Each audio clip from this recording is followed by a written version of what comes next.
वाशिम जिल्ह्यामध्ये तूर पिकाच्या काढणीला वेग, पोषक हवामानामुळे शेतकऱ्यांना यंदा चांगल्या उत्पादनाची अपेक्षा। जालन्याच्या पांगरी गोसावी भागात शाळू ज्वारीचं पीक बहरलं, पोषक वातावरण असंच राहिल्यास उत्पादनामध्ये वाढ होण्याची शक्यता। राज्यामध्ये रब्बी पेरणीमध्ये 1 लाख हेक्टरची वाढ, चांगल्या पावसामुळे रब्बीचा पेरा सरासरीच्या 110%, जिल्ह्यामध्ये 37,000 हेक्टरनं रब्बीचं क्षेत्र वाढलं।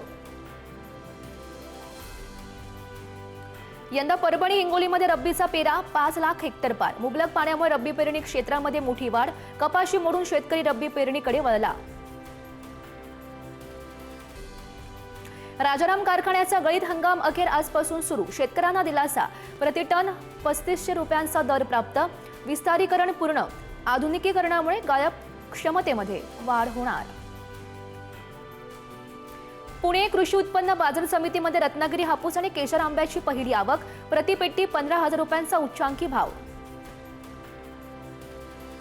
हिंगोली जिल्ह्यामध्ये चिया शेतीचा प्रयोग यशस्वी, पोषक वातावरण आणि सोलरमुळे चिया शेती बहरली, मुबलक पाण्यामुळे चिया पिकातून मोठ्या उत्पन्नाची आशा।